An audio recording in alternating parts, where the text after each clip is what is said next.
Gimana, Mi? Berasa jadi mumi, nggak bisa melihat. Coba lihat nih, coba saya imprit mbak, lihat aja nggak karuan. Sudah, ampun sakitnya. Astaga, jadi bodoh-bodoh ini berdua. Sabar ya, besok pagi dibuka ya ininya. Ampun, Plasternya. apa yang bisa dilihat begini? Mau baca nggak bisa. Ampun, ya Allah, cari penyakit ini betul-betul ini.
Waktu pengerjaannya yang mata sakit.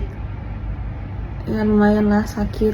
Tapi kan kalau misalnya setiap sakit tinggal bilang ke dokternya aja kalau terasa sakit. Jadi nanti ditambahin lagi lokal anestesianya. Tapi aku memang ada minta beberapa kali sih ditambahkan lokal anestesianya.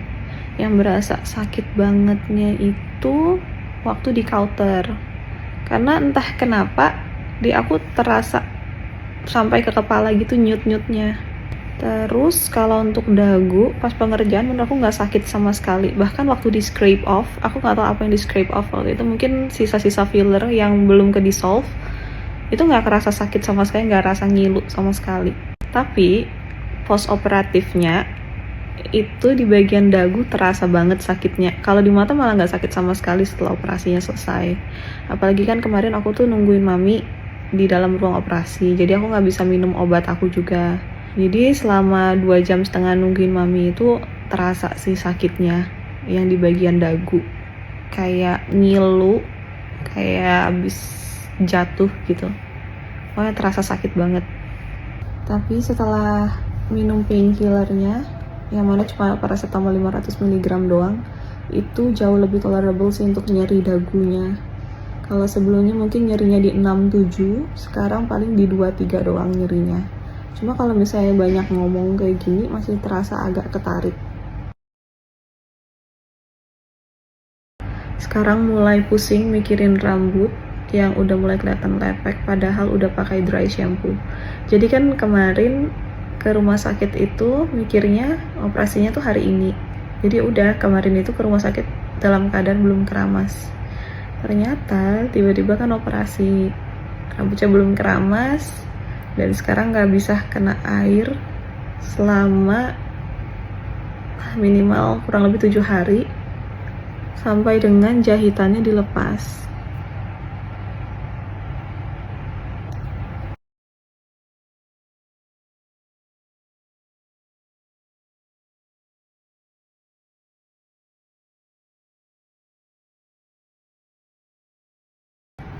Aftercare-nya nggak boleh kena basah selama kurang lebih 7 hari sampai jahitannya dilepas untuk mata.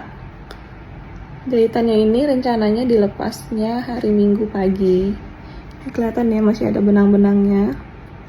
Terus untuk dagu juga ini tape-nya harus terpasang selama 5 hari setelah operasi untuk ngurangin bengkaknya.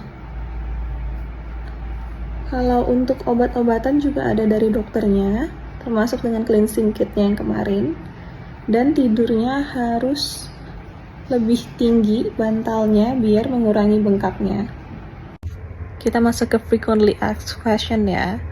Jadi banyak banget yang nanya, for most important, berapa budgetnya untuk operasi di Thailand? Aku operasi di One City Hospital. Untuk eyelid, aku dapat harga 45.000. Itu harga promo. Aslinya itu di 55.000. Itu pas lagi flash sale. Kemudian untuk chin, aku dapat di harga 25.000. Harga aslinya normalnya 30.000. Nah, aku udah coba tanyain kalau misalnya lain kali ada yang mau operasi di sana dapat harga berapa. Katanya tinggal bilang aja tahu dari aku, nanti bakal dikasih harga spesial juga. Tapi untuk harganya jelasnya berapa aku kurang tahu ya, jadi bisa langsung aja chat ke Bombam. Pertanyaan selanjutnya adalah kemarin dikerjain sama dokter yang mana? Kalau untuk dokter yang mana bakal aku spill pas follow up hari Minggu nanti ya. Tapi yang pasti dokter ini telaten banget. Eyelid and chin aku itu dikerjainnya sekitar 2 jam 15 menit sendiri. Dan punya mami aku, upper and lower eyelidnya itu dikerjain 2 jam 45 menit sendiri. Jadi memang benar-benar telaten dan pelan ngerjainnya. Karena aku sendiri waktu itu ngelihat waktu punya mami aku dikerjain. Pertanyaan lainnya, kenapa akhirnya memutuskan untuk incisional eyelid surgery atau blepharoplasty? Jadi aku tuh sebelumnya sudah pernah 3 kali non-incisional blepharoplasty, atau biasanya dibilang sulam atau jahit lipatan mata ya. 2015 lalu aku pernah ngerjain di dokter juga, tapi bukan dokter bedah plastik.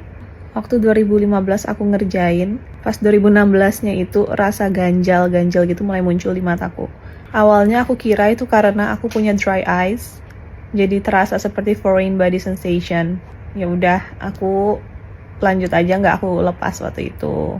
Terus 2022 aku buat lagi di tempat lain 2 kali karena ternyata benang yang sebelumnya itu di 2015 cukup kenceng, jadi nggak kebentuk. Akhirnya perlu revisi lagi. Jadi total berarti aku ngerjain 3 kali ya. Makanya mata aku tuh nggak simetris karena benangnya yang sebelah kanan kenceng banget. Ya, jadi yang terasa ganjalnya itu di sebelah kanan. Akhirnya sebelum Relax Smile Pro kemarin, aku sempat minta dokter di GEC untuk remove dulu sutures yang 2015. Biasanya memang secara teori, kalau misalnya non-incisional paling sering itu 3 benang, 3 knot gitu. Akhirnya udah di-remove 3. Setelah berapa lama aku lihat kok masih ada ya kayaknya di bagian ujung. Ternyata ada satu lagi yang baru dikasih tahu oleh dokternya. Sorry, aku nggak ngomong sama dokternya, ngomong sama adminnya setelah beberapa kali aku insist tanya. Karena dokternya udah nggak ngerjain lagi katanya sekarang.